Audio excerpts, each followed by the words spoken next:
I'm happy to present our final speakers for today.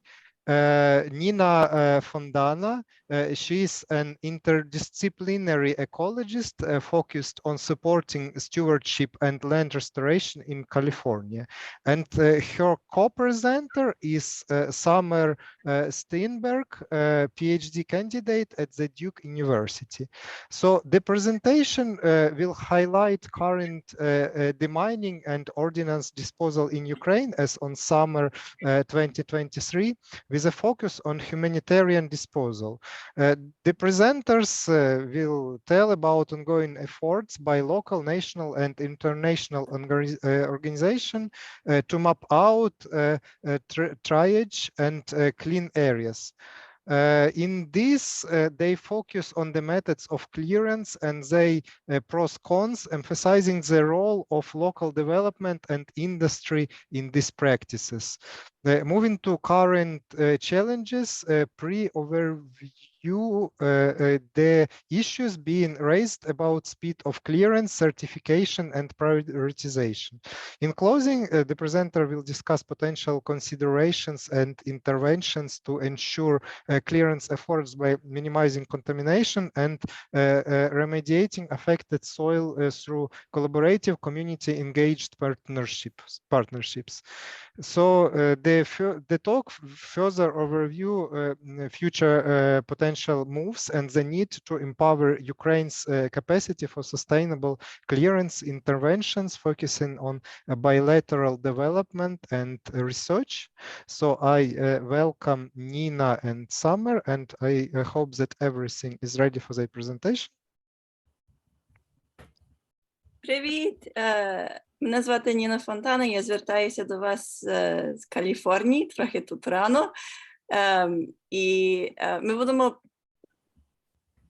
говорити по-англійськи, але хотіла звертатися до вас по-українськи. Так, добре, ми чуємо вас, Ніно. Просто для перевірки, sorry, I need to speak English because of my setting. Just for verification, did you set up your speaking language in Zoom? Yes, I think so. Okay, good. Then everything should work and you can start. Okay. Hello, good morning, good afternoon. So my name is Nina Fontana, and I'm speaking to you from California. It's a little early here today. I am currently a postdoctoral researcher at the USGS Southwest Climate Adaptation and Science Center. And I'm joined by my colleague, Summer Steenberg. Hi, my name is Summer. I'm a PhD candidate at Duke University in North Carolina, but I am also currently on the West Coast. So we're reaching you guys from about 6:30 in the morning. So forgive if we're a little bit spacey here. So today we want to share some of our work and learn from you as well. We spent a few months working with Ukrainians and Americans to understand the current landscape of the demining efforts in Ukraine. And we will share an overview of the current demining efforts in Ukraine and present the ideas of what the future of restoration in Ukraine could look like. And we're sharing this work as part of a bigger consortium called CRAD. I know there's the translation below. In English, it would be Consortium for Explosives Remediation and Agricultural Development. And our group has formed over the course of the year in response to what's happening right now. Could you please hit the next slide? Thank you.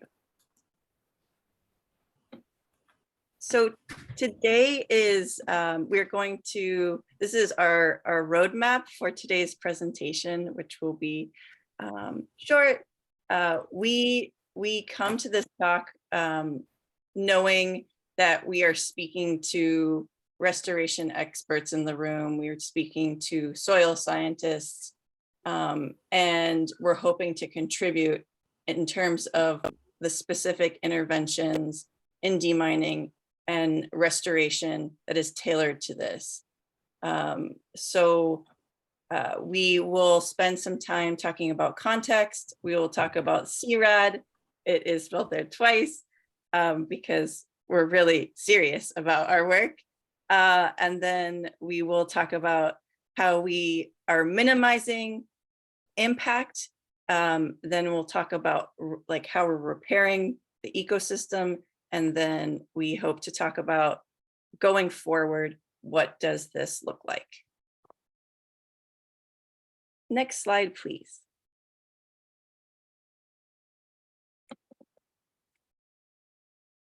Oh, you're muted.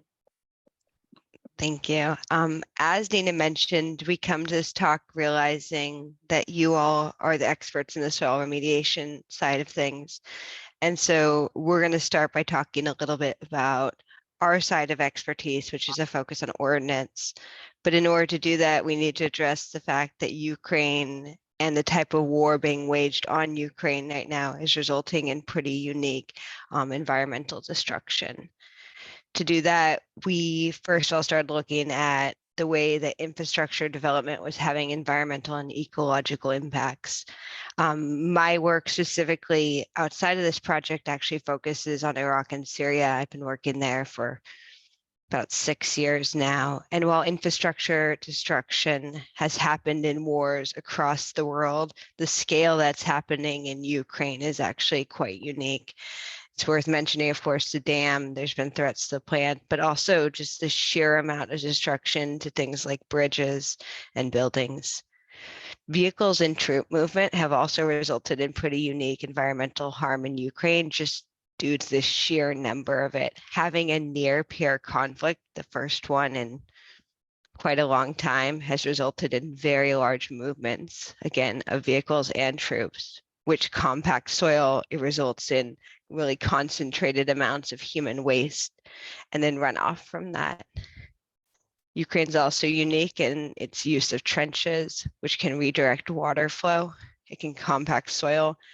And again, when you have that very slotted area and just massive amounts of human waste, we get ecological harm from that as well. And then really where we're focused is on the ordnance use and just the sheer magnitude of that. If you could go to the next slide.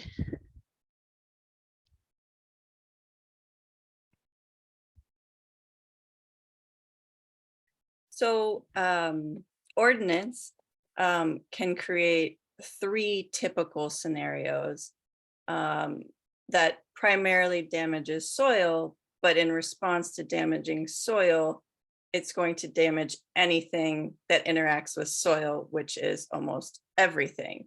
So you have bomb turbation, you have contamination, and you have compaction. And I'm sure everyone in the room knows what bomb turbation is in terms of disrupting soil layers and then upsetting those soil layers, then upsets how water flows, and it causes soil dehydration. In terms of contamination, there's both passive and active. So you have all of the ordnance, the landmines, the missiles, the grenades. They release those toxins, those heavy metals, and those that do not blow up will just lay in wait, and those can also leach those compounds. And then you have the soil compaction, and that's through, like Summer mentioned, vehicle movement, equipment, troop movement. And so that will definitely have impacts on soil. And then when we think about all the agricultural expanse in Ukraine, that's also going to negatively impact that. Next slide.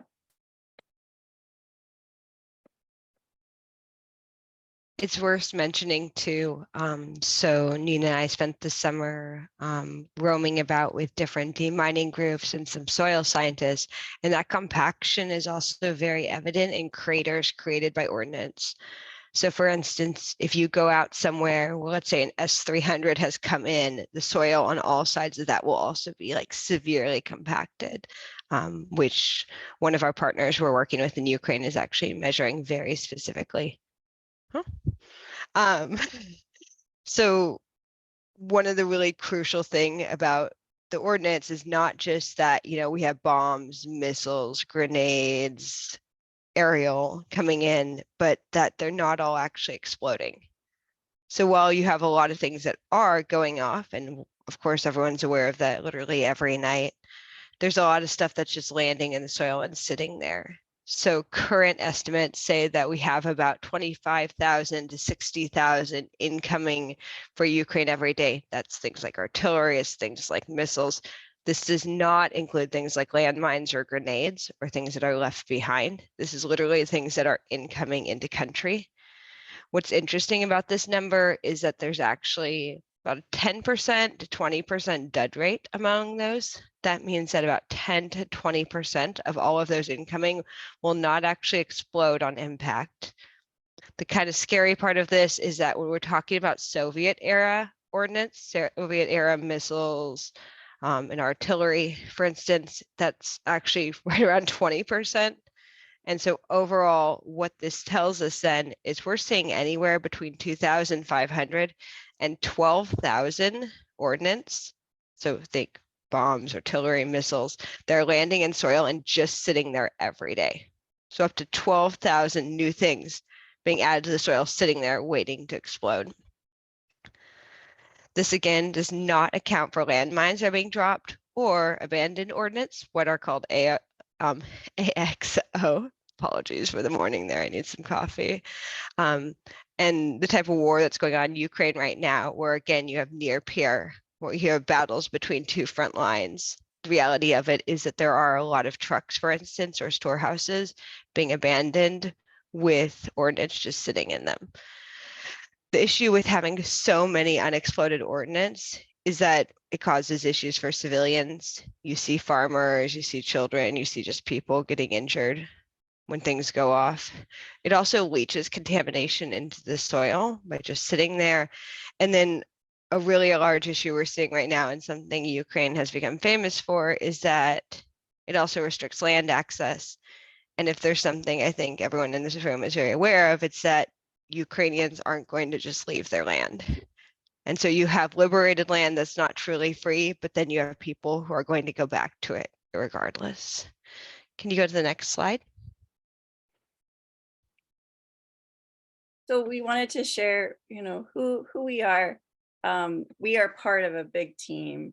So we are a consortium, a group of bomb technicians, scientists, communications with farmers, and humanitarians. And our goal is to work on demining and clearance techniques to minimize environmental damage. And Summer will spend time talking, and we would love to have that discussion. You know, demining does not come without ecological damage. And so we want to try to minimize that. And then that's one part. And then the second part is really exploring remediation methods that repair damage already done. And so what we hope to share with you today is going into our work this summer, and also what we see as being the possibility in approach and how we do this. Next slide.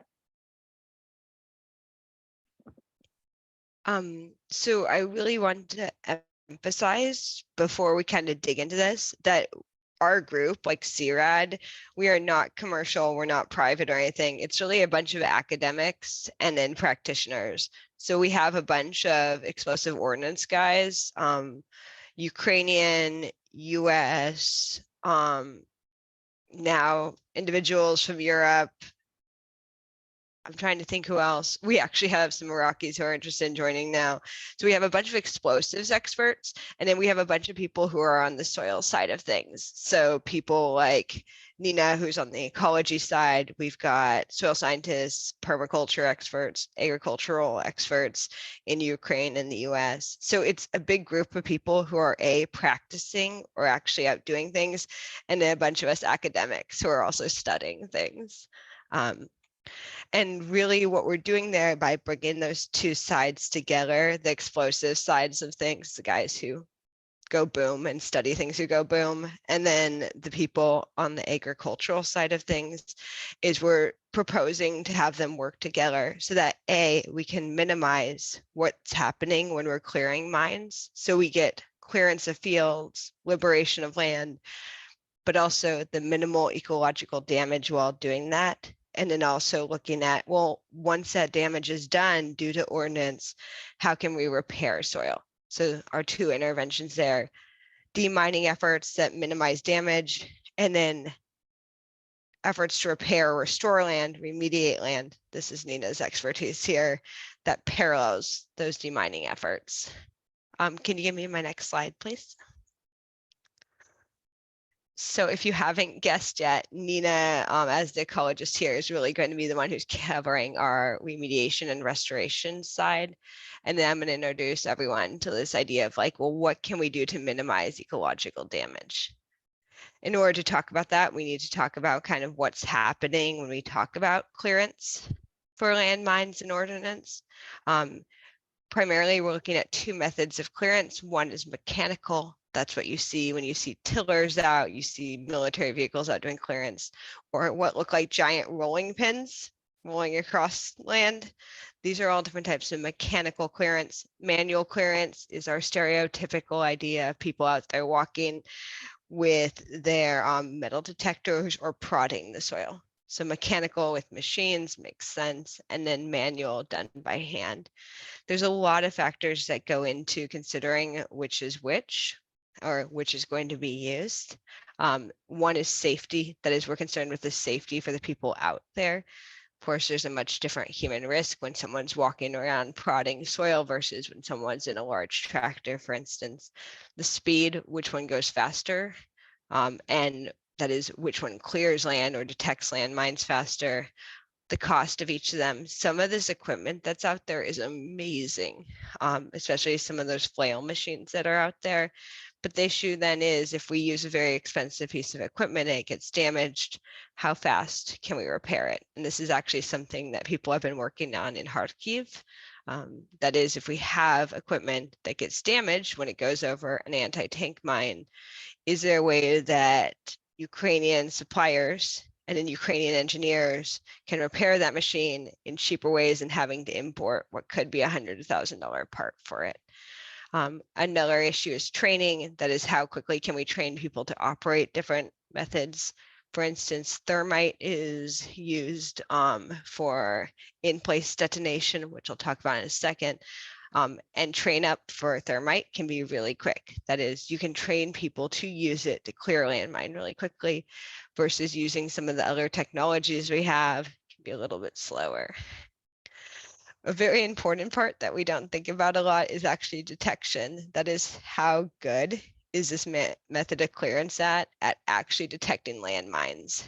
So for instance, a flail machine, which is basically like a giant tiller that runs through the soil, it's pretty quick to run something over like that. Doesn't have a lot of risk to the human who's operating it either remotely or with it. But it turns out that sometimes, depending on like what's in the ground, what type of soil it is, what type of vegetation, and what type of ordnance, that flail machines might not actually be 100% at detecting everything. So while we might be clearing a field, might not actually be clearing everything that's on it, which then makes us rethink again, what's the best way to do this? And then a huge one in Ukraine right now is who's certified to do what. So Ukraine has done a fantastic job at trying to protect its local industries during this war. And so what that means for deminers is that there are not a lot of international organizations that are certified to actually go ahead and remove landmines. Some organizations are certified to do mine awareness training, Some are certified to go out and do what are called non-technical surveys, that is, try and map out where things are. Some are certified for technical surveys where you're getting a little more hands-on. Some are certified to go out and actually mark everything. Some are certified to start removal. And then it's almost all Ukrainians who are certified for actually getting rid of those landmines. That is either removing them to a remote place for detonation or blowing them in place. And to all of this mix of all these different variables, what we're concerned with is, well, what are the actual environmental impacts in this? For instance, if I'm running that giant flail machine, like again, like a giant tiller, what does that actually do? Is that mixing contamination back into the soil? Is it removing vegetation as it's supposed to do and actually helping in that way? Like, what are the impacts of each of these? Can you give me my next slide, please? Awesome. So once we talk about like clearance that is actually going out and detecting these things, the next thing we need to do is talk about how are we getting rid of them. There are two main ways we're going to do this. One is to remove them and blow them all together in a remote place. So that's what you saw a lot in the beginning of this war, where you'd see people out with literally pickup trucks picking up what are called anti-tank mines, like this picture in the top left of your screen there, and basically removing, putting them in a truck and driving them away. So in the beginning of the war, there was a lot of that remote detonation, picking up, moving it. But recently, in the last about year, we've seen a lot of booby trapping of landmines. And what that means is when you go try and remove that to blow it in a different place, it can actually injure someone. It can blow in place even if you're doing everything right. So because of the booby trapping and some other issues, we've gone ahead and we've seen a lot of increase in blowing things in place. That is actually exploding landmines where they're at. Now, what's interesting about this in Ukraine is that Ukrainian innovation is huge. And so there have been some really creative ways that people are blowing these in place. For instance, we've seen people using very traditional methods where you essentially put something on it and blow that, which then blows landmine. But we've also seen unconventional ways, such as I'm sure all of us have seen videos of people throwing landmines at things, throwing landmines at other landmines, shooting landmines. And so one of the things we're doing in order to figure out what are the environmental impacts of this is we're actually administrating a survey right now. So our explosive ordnance people, the people who like to study bombs, things that blow up, and also like to blow things up, have designed a survey that we're sending out to international and Ukrainian demining organizations to figure out, first of all, what are they finding out there? What ordnance, what types of landmines or artillery or missiles are still remaining out in fields? What is not exploding? So that we can estimate what dead rates are actually going on in Ukraine, not just international dead rates, what's been done internationally and detected, but what's specific to Ukraine. So that first is we're going to go ahead and we're going to figure out, well, what are people running into? The survey also asks people, well, what are you using to detonate these? What blow in place methods are you using? And the whole goal behind this is then that we can go ahead and we can run trials outside a country in which we mimic what's found in Ukraine, get the right types of landmines, and then blow them up in the different ways. Sorry, the technical language here, in which we detonate them in the ways that Ukrainians are actually using to detonate them in order to go ahead and measure what types of environmental implications are we seeing. Now in that image on the left of your screen, you'll see upper corner is that anti-tank mine. And then on the right versus below it, you'll see two different methods that were used to detonate that, two different methods that were used to clear that landmine. And what's interesting about this is you see very different environmental impacts, right? So on the right side there with that high order detonation, you see that there's a much larger crater, right? So we have a lot more so early, sorry, Nina. A lot more mixing of the soil, a lot more compaction and a larger crater versus the one below it where you have that low order where the crater is going to be smaller, but you're going to have a lot more leftover, a lot more residue. So again, different methods of blowing in place, we see different types of environmental impacts. That's what we're concerned about. We want to understand what's actually happening on the ground, what are practitioners using, what are they using it on, so that we can then look at, well, what are the environmental impacts for these things? We're actually very lucky in that there are already scientists in country who are measuring different levels of contamination, different levels of compaction, and different crater size for these different things. And we're just hoping to add on to that, add more variables to it, and then mimic it up in range space in the US.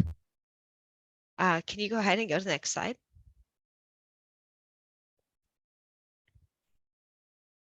Okay, so like Summer has beautifully highlighted, we know that conventional demining methods do not address the long-term damage to land. And we know a lot of land in Ukraine is agricultural. And so this presents a problem. We have multiple variables. And so we want to prioritize land clearance methods that minimize contamination and soil damage. And we want to develop and implement remediation techniques informed by current land clearance practices, which would be informed by this survey. So our current work is really trying to understand what's happening and then to use that information to hopefully remove the explosive residue in an environmentally informed manner. And so this is where I think there's a lot of growth. When we think about how we remediate, I think this is a really rich discussion for people in this room as well. Can you hit the next slide, please? So what do we mean by that? There are considerations when we think about remediation in and of itself. Working with soil scientists, both in the US and Ukraine, we are thinking about approaches which include a lot of the expertise of the folks in this room, which include fungal, microbial, plant remediation, but then also thinking about biochar facilitated bioremediation, which actually, as a result of blowing things up in place, that could be a unique opportunity for experimentation when we think about impacts. And Ukraine has a really long history and expertise in a lot of these remediation practices. And so the soil remediation will then complement ordnance clearance. So the actual considerations that we are thinking about as we go into these remediation approaches include the role of soil history of explosives contamination. So thinking about levels of contamination, that will not be uniform across the landscape. The landscape itself is unique, different ecosystems, impacts to waterways, proximity to houses, to civilians, proximity to infrastructure. So all of these are really, really, really critical when we think about different levels.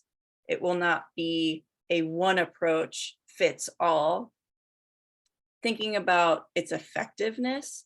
So how do we validate that, okay, this experimental bioremediation practice works really well in a very isolated case, but how do we actually apply it to a larger scale? How do we apply it so it actually is practical with the real world condition that Ukraine is experiencing? So I think there's all these areas that really need cross-validation. And then we know that resources are really critical.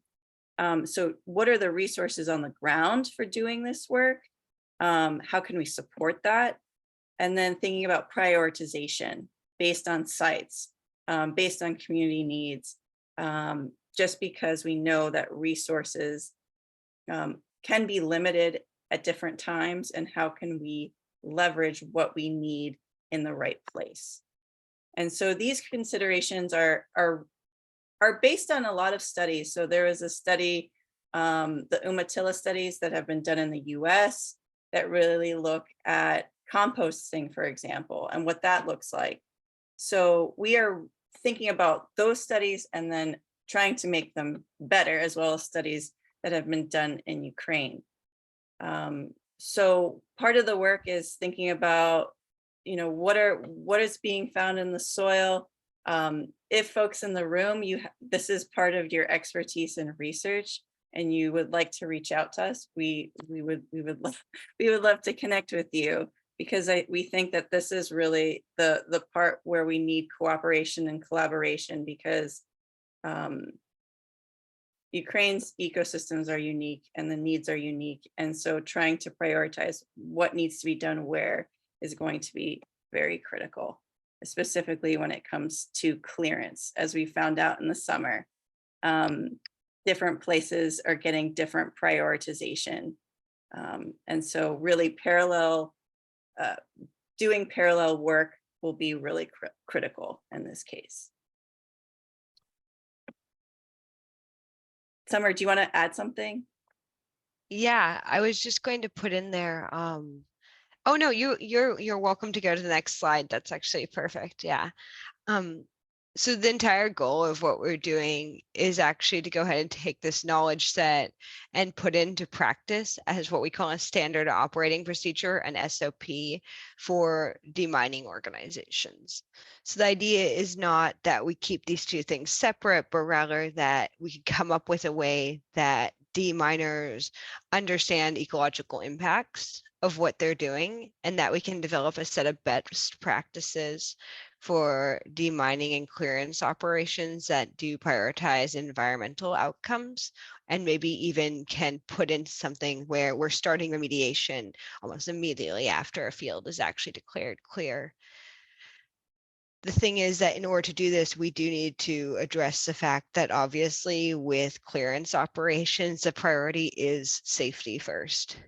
So we need to prioritize human safety. We need to prioritize what we call operational tempo. That is, we need to make sure that these demining organizations aren't slowed down by what we're doing, because of course we need land clear first and foremost. We just want to make sure that the land is being cleared and is ready to be put back into use by people. Nina, do you want to talk a little bit about like what we mean when we're talking about community engaged work? Yeah, so going forward, our approach is one which we want to engage with community members.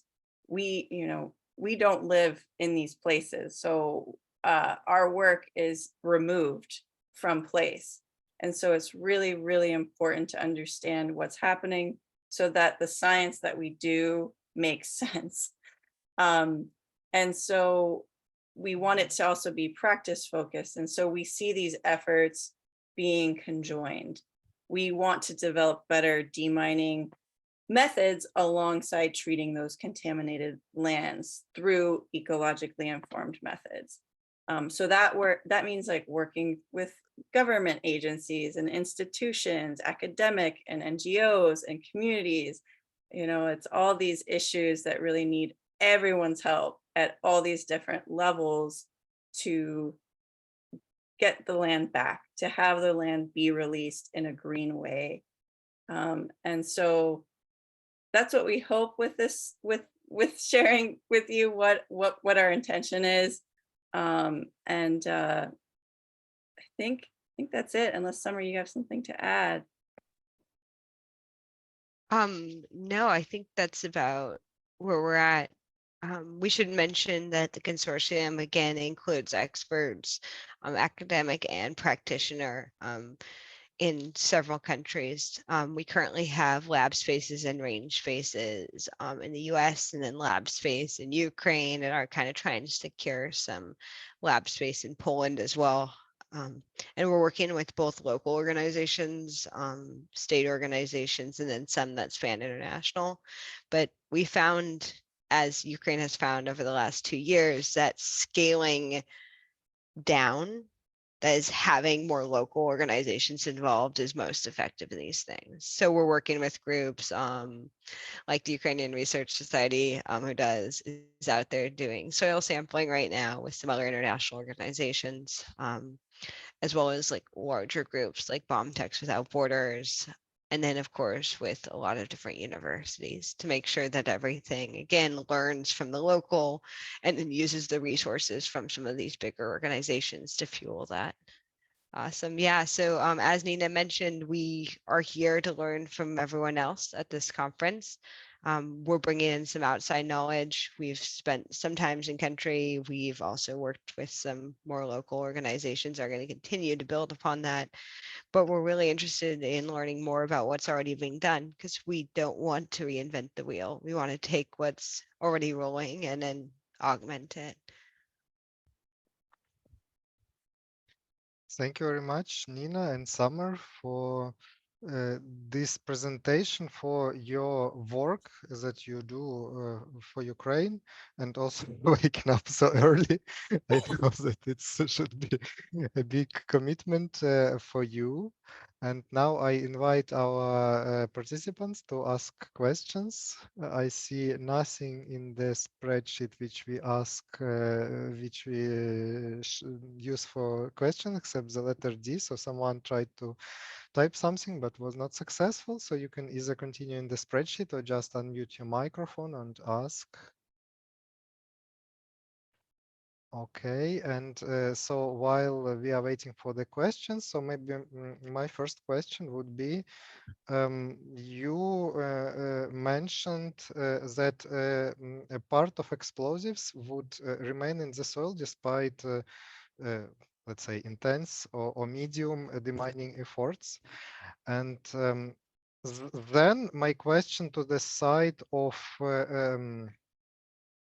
land management or agricultural practices, which agricultural practices would you suggest that would minimize the risk that these deeply borrowed explosives will pose the damage? Like, I guess it's no-till agriculture, but maybe you know more, or maybe there you can mention some studies which already did this kind of research. That's a great question. I don't know. I mean, I think that's part of, we have some studies that say, yeah, no till because we don't want to disturb the soil. But depending on previous vegetation, or if it was a farm before, or what, what the actual land history is, and then what types of ordnance is being found. I think what we're finding is that there's such variance. And I think that's where the remediation trials would be really, really helpful, because there's all these different factors, like you said, like you gave like an example, and it's like, I don't know. What do you think, Pavlo? This is your kind of wheelhouse. Well, I think my impression that like I think that if we will do some research, not just specifically about demining, but about like soil movement and how tilling, and it's like different tilling. There are deep tilling and more shallow tilling. How did this affect soil movement? Maybe we can find some data and link it and hypothesize how it could be with explosives. And now I see the question from Roman Makuhin. So please, Roman, you can unmute yourself and ask your question. Thank you, Paulo. Hello, Nina and Summer. Thank you very much for your contribution. I am a farmer myself since 2008, an organic farmer, then biodynamic practices, and today I spoke about regenerative agriculture. So, of course, my question would be very much of a concern as a farmer, but not directly related. I would say the rewilding issue is about farmers losing their control and their use of the agricultural land. But as we traveled in the south of Ukraine in the past couple of weeks with some members of the European Parliament and discussed it on this open debates, that some of that land would never, well, in the coming generations, 2 generations at least, would not be able to be retrieved for agricultural production. Do you see that as an option, and how big would that option be? The option of rewilding, yeah, of taking those agricultural lands back to vegetation and revitalization. Thank you. So that is, it's such an interesting like path to wander into, that discussion of like, because rewilding of lands can have so many benefits. So for instance, like in my work and where I live in Iraq, we've seen rewilding reintroduce basically species that were almost extinct. Like we now have Iranian panthers back. We are seeing growth of different plants we've lost. Like, so there are so many things that can come out of it, but at the same time, that also means that someone who was using that land, someone who's lived in that land, maybe someone whose family has had that land for a long time, is losing use of it. And so that has of course, economic consequences, but also can have consequences just relationship to land wise. And so for me, this question of, is there going to be rewilding of land? I mean, the issue is that Ukraine is so contaminated right now, right? We all know it's the most mine contaminated country in the world. And the only way to really have 100% certainty that land is cleared is to be out there with the little prod stick, like going across inch by inch. So it's just going to take a long time. And that means that some of the land probably will be rewilded, even if it's not voluntarily. But yeah, Nina, what are your thoughts on this? Yeah, Raman, that's such a good, like, well, I mean, you said 2 generations, and it's like, yeah, probably. It's like, yeah, there's so much damage made by humans, and now nature is trying to heal it. It's I think if we can be really smart and direct it, it could be really, really, really good in some ways, right? Thinking about, okay, this area as a result of the dam being, you know, completely destroyed is now changing that floodplain. Okay, what can we do with that? How can we take a disaster and transform it to something better? Is that possible? And what does that look like? I think these are all discussions that Ukrainians are having every day amidst all the hardship. And I think, I don't know. I mean, I feel like the experts in the room are the ones that are here. I think we're just outsiders trying to help. But I think the rewilding question is, I think Summer's right. And what you're saying is correct too. It's going to happen because we can't clear fast enough.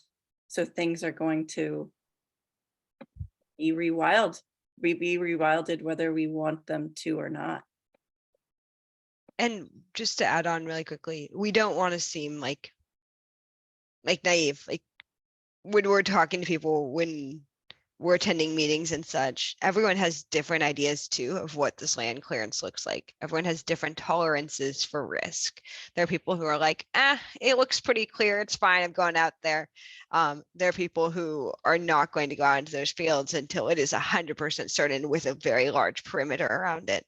There's also ideas of like the best way to move forward after that. Well, if I've lost, for instance, let's say 2 years worth of harvest, maybe I'm really okay with just overloading fertilizer to get a higher output the next year. Other people are saying, you know what, no, like this is ridiculous. I'm not like, you know, I'm not stripping my land just to get that economic benefit. The state or an international organization should step in and subsidize some of this so we have a healthy restart.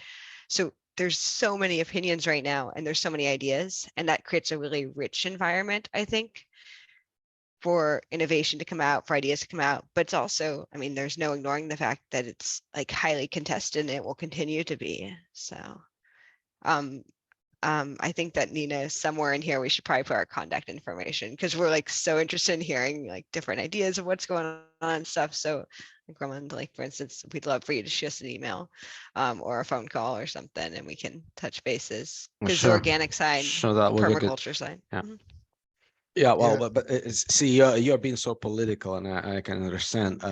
But really, from a practical point of view, there is no other better way than rewilding for the territories that have been damaged by anthropological war factor, and that's just a very simple formula that something that people completely destroyed cannot be fixed by people. Don't you have that notion? I like I'm a like 80s 90s child, so like this makes me think of like the Fight Club movie. I don't know if you know what I'm talking about, with like, yeah, that Sure, hard sure. reset, that hard reset.